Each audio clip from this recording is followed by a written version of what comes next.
Welcome to the Explainer. Today we're literally cracking open the vault on one of the most critical, but honestly surprisingly tricky topics in the Cambridge IT 2626 syllabus. We're talking about Section 1.5, Data Processing. Specifically, we'll be looking at batch processing for everyday things like utility bills, credit cards, and customer accounts. You know that feeling when you look at a massive data processing exam scenario and your brain just completely freezes? Well, if you've ever felt that, you are in exactly the right place. We're going to demystify this whole shebang. So let's get right into it. Now, this right here isn't just my opinion. This is a direct, stark warning, straight from the senior examiner. They are explicitly telling us that batch processing for these types of accounts is one of the most misunderstood areas in the entire IT syllabus. Crazy, right? And the reason why?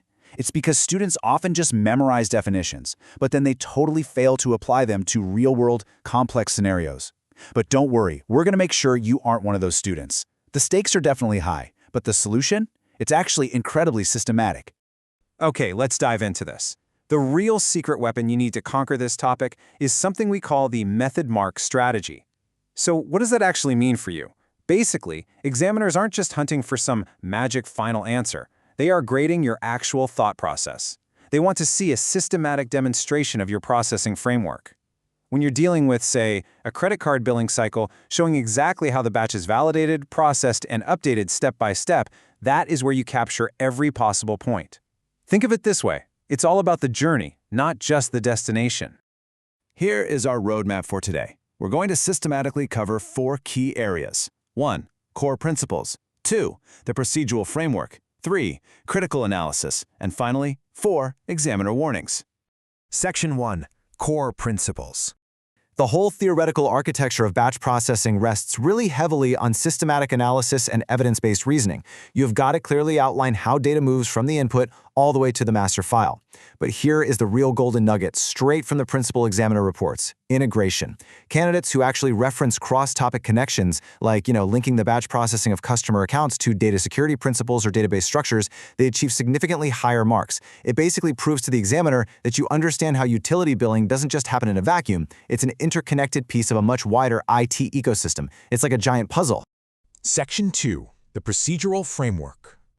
Now, what's really interesting about this procedural sequence is that examiners actively hunt for this exact methodology when they're grading your paper. So when you get a question about processing a batch of utility bills, here's what you do. First, deconstruct the question so you understand the specific end goal. Second, extract the relevant data from whatever texts or tables they give you. Third, select your analytical framework. Fourth, and this is absolutely huge, execute the analysis with incredibly clear notation. And fifth, present the final result using the right terminology.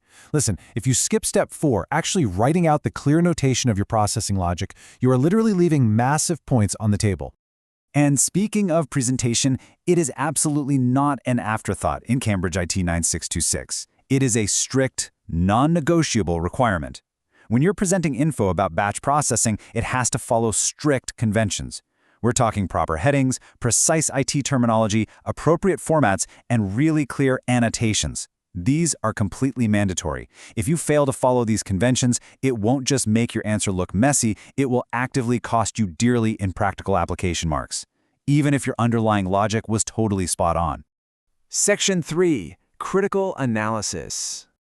All right, this is the deconstruct, solve, evaluate model, and it is absolutely crucial for maximizing your score.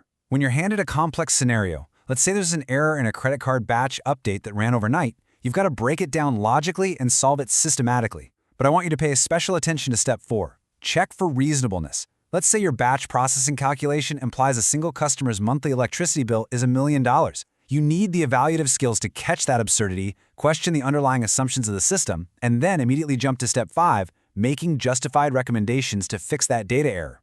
And this brilliantly illustrates the difference between exam tiers. Descriptive answers, they just merely state what batch processing is. Evaluative thinking, on the other hand, actually questions assumptions, considers different perspectives, and justifies every single decision with hard evidence from the text. So, if the exam asks you to compare batch processing with a different approach for managing customer accounts, giving a descriptive answer gets you a C. But evaluative thinking, that gets you an A. You have to literally prove why batch processing is the absolute most efficient choice for that specific business. Section 4. Examiner warnings.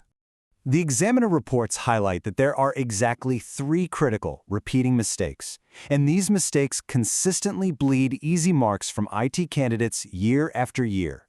Let's make sure you never make them. Here they are. Mistake number 1, forgetting to include the proper format when outlining a batch process flow. Mistake number 2, failing to double-check that format and presentation against those strict conventions we talked about earlier. But mistake number 3, man, that is the absolute killer in these exams, providing answers that are not specific to the context given in the question. So, here is the ultimate examiner alert. The absolute classic mistake is just dumping a generic, pre-memorized definition of batch processing right onto the page. The actual solution?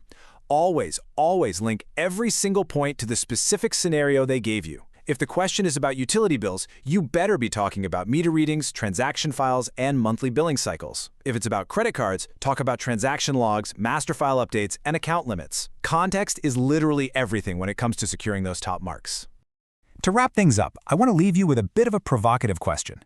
Have you created your own memory hack yet? Maybe a mnemonic using the first letters of key terms? Something that guarantee you systematically link your answers directly to utility bills, credit cards, or customer accounts. Because remember, knowledge is only power if you can retrieve it perfectly under exam pressure. Build that framework, practice linking it to past paper scenarios, and I promise you, you will absolutely dominate this topic. Thanks for joining me on this explainer, and keep on learning.